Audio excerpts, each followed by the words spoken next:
नमस्कार दोस्तों, BP news channel में आपका बहुत बहुत स्वागत है। मैं हूं प्रेम कुमार, बहुत director and bureau chief Haryana. साथियों, जैसे कि हम आपको एक एक गांव की खबरों से अवगत करा रहे हैं, चाहे वो राजनीतिक लेवल की हो, सामाजिक लेवल की हो या क्राइम लेवल की हो, हर एक खबर आप तक हम पहुंचाने का काम करते हैं। आज हम पहुंचे हैं तावड़ू खंड के अंतर्गत गाँव सबरस में, और यहाँ पर जो हाल प्रेजेंट अभी सरपंच है वो एक्स सर्विसमैन साथी है वेद प्रकाश जी, जिन्होंने बहुत अच्छा काम यहाँ पर किया अपनी योजना में। और अब की बार जो फरवरी में इलेक्शन होने हैं वो जनरल कैटेगरी में होने हैं। तो आज हम पहुँचे हैं एक शिक्षित वर्ग की यदि बात करें तो शिक्षित परिवार की यदि हम बात करें, हम पहुँचे भाई हाकमदीन जी के घर पे। तो आज हम हाकमदीन भाई से जानना चाहेंगे कि उन्होंने क्या मनसा बना रखी है और यदि वो इलेक्शन जीत जाते हैं इसमें सरपंची के लिए तो उसके बाद में वो गांव में क्या करना चाहिए। हाकम भाई, कैसे हैं आप? ठीक है जी। तो कैसी तैयारी चल रही है कुछ आपकी इलेक्शन के लिए? तैयारी तो फिलहाल तो ऐसा है कि जो 4-5 साल से हम समाज सेवा कर रहे हैं उसी के बेस पर हमें जी उम्मीद है वोट मिले। तो सर, पिछली बार भी आपने शायद इलेक्शन लड़ा था। लड़ा था इलेक्शन, तो कितने वोट से आप? उसमें हम 2 वोट से हार गए। Only 2 vote? ऑलरेडी देखिए, वोट की यहाँ पे कीमत का पता होता है।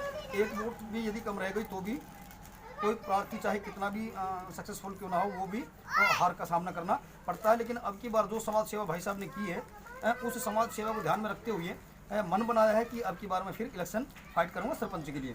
तो हाकम जी, क्वालिफिकेशन क्या है आपकी? क्वालिफिकेशन देख के ग्रेजुएशन कर रखी है। ग्रेजुएशन शिक्षा का यहाँ ये महत्व देखने को मिला है। एक ग्रेजुएशन पर्सन साथी है जो अभी इलेक्शन फाइट करना चाह रहा है। तो हाकम भाई, हम जानना चाहेंगे आपसे बीपी न्यूज़ चैनल के माध्यम से, यदि आप सरपंच बन जाते हैं तो सबसे पहली प्राथमिकता आपकी क्या रहेगी? पहली प्राथमिकता होगी कि मुझे एक गांव में कमेटी बनानी है, कम से कम उसमें 12 आदमी जी रखूँगा अपने साथ और 8 मेरे मेंबर होंगे, वार्ड से जो मेंबर होते हैं। उसके बाद में जैसे टोटल 20 सदस्य हो गए, एक मैं रहूँगा उनके साथ, 21 हो गए मान लें। जी तो मैं चाहूँगा कि जो गांव में सबसे ज़्यादा गरीब आदमी है उसके लिए मुझे जो मानदेय मिलेगा और जो मेंबरों को मिलेगा, और अपनी इच्छा से मतलब जितना मेरे से हो सकेगा तो उनकी मैं मतलब ज़्यादा से ज़्यादा मदद करना चाहूँगा। हर महीना एक गरीब आदमी चुनूंगा गांव से। जी अगले महीने फिर किसी और का नंबर आएगा। कोई भी आर्थिक कमजोरी के कारण या पिछड़ेपन के कारण कोई ऐसा परिवार है जो बहुत ही गरीबी में है, उसको आप लेवल में लेके आने का काम करेंगे। लेवल में बहुत अच्छी सोच है। बिल्कुल, मैं उसको मतलब बराबर लाने की कोशिश करूँगा।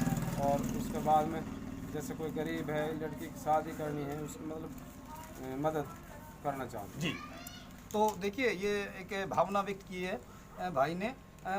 किसी गरीब कन्या की शादी में हमें कोई मदद करनी पड़ेगी, उसमें ना कोई जाति देखी जाएगी, ना कोई धर्म देखा जाएगा, चाहे वो कोई भी हो, गांव की हो, बस्ती की हो, और बाहर भी यदि हमारे से बन पड़ेगा तो बाहर के लोगों की भी हम मदद करेंगे। सर, दूसरा स्टेप आपका एजुकेशन सेक्टर पे। एजुकेशन पे ये है कि गांव में जो गरीब हैं कुछ वो प्राइवेट स्कूलों में बच्चों को एडमिशन नहीं करा पाते जी, तो मैं कोशिश करूँगा कि गांव में ही पढ़ाई इतनी होनी चाहिए जो प्राइवेट स्कूलों में बच्चों को नहीं जाना पड़े।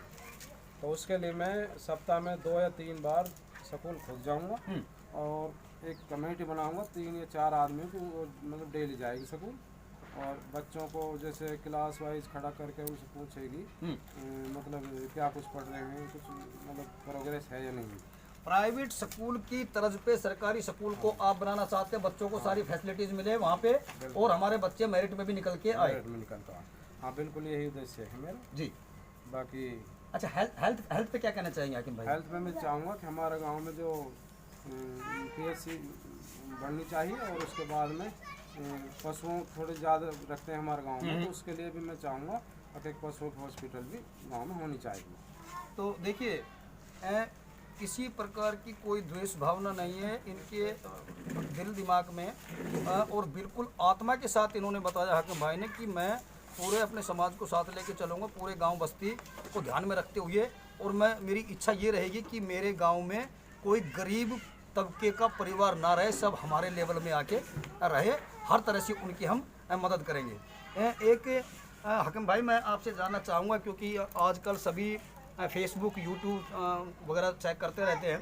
कुछ दिन पहले अपने मेवात में एक न्यूज़ चली थी एक चैनल पे, आपने भी शायद वॉच आउट किया होगा, मैं उसका नाम नहीं लूँगा, कि हिंदू मेव एकता भाईचारे को खराब करने की कोशिश की गई उस न्यूज़ के माध्यम से। आज सुना था मैंने। हाँ, तो लेकिन क्या कहना चाहेंगे? लेकिन जितनी मतलब न्यूज़ में वो आई थी वो उतनी बात है नहीं जी। वो थोड़ी चर्चा ज़्यादा चला रहे थे, लेकिन इतनी बात है नहीं। उसमें मान लो कुछ छोटी मोटी बात हो जाती है, लेकिन उसको बड़ा चढ़ा के पेश किया जाता है। भाई ने बताया कि ऐसा कुछ नहीं है, क्योंकि हमारे यहाँ जो हिंदू मुस्लिम एकता भाईचारा है वो सदियों की परंपरा है, और मेवात की एक मिसाल दी जाती है पूरे वर्ल्ड के अंदर कि हिंदू मेव एकता भाईचारा यहाँ पर जिंदाबाद है। भले ही किसी गांव में 2 हिंदुओं के घर हो या किसी दलितों की बस्ती बहुत कम हो, एक दूसरे के आना जाना रहता है, दुख सुख में काम आते हैं, और हर एक दूसरे के ब्याह शादी में भी आना जाना रहता है। एक अभी हाकम भाई मैं आपसे जानना चाहूँगा, क्योंकि एक उम्मीदवार होने से पहले आप एक नागरिक है, एक भाई है, एक बेटे है, एक पिता है। अभी हाल ही में हाथरस यूपी के अंदर एक बहन के साथ में जघन्य अपराध हुआ। हाल ही में अभी 4-5 दिन पहले बल्लभगढ़ में एक ऐसा कांड हुआ। ऐसे अपराधियों के लिए आप सरकार से क्या अपील करना चाहेंगे या क्या कहना चाहेंगे? सरकार से तो गए ऐसे अपराधियों के लिए मतलब सख्त से सख्त सजा मिलनी चाहिए जी।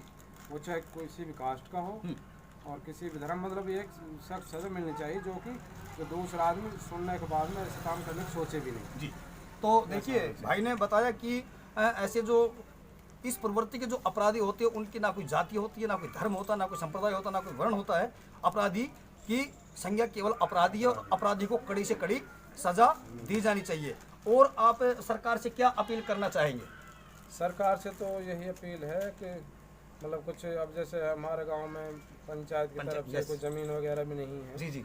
तो हमारे गांव में कुछ गरीब आदमी हैं तो उनके लिए थोड़ी सी एक तो प्लाटों की दिक्कत है, जी। रहने के लिए जगह की दिक्कत है। यस। तो मैं चाहूँगा कम से कम मतलब हर जो गरीब आदमी उसके लिए 100 गज के 80 गज के प्लाट नहीं चाहिए रहने के। देखिए भाई ने सरकार से, हरियाणा सरकार से एक अपील की है कि जो हमारे गरीब तबके के साथी हैं जिनके पास रहने के लिए जगह नहीं है, उनको कम से कम 100 गज के या 80 वर्ग गज के प्लॉट देने की कृपा करे, जिससे वो गरीब अपना गुजर बसर कर सके। देखते रहिए बीपी न्यूज़, बने रहिए हमारे साथ, बढ़ते कदम सच्चाई कलम, क्योंकि देश का सच दिखाते हम। प्रेम कुमार बहुत, हरियाणा।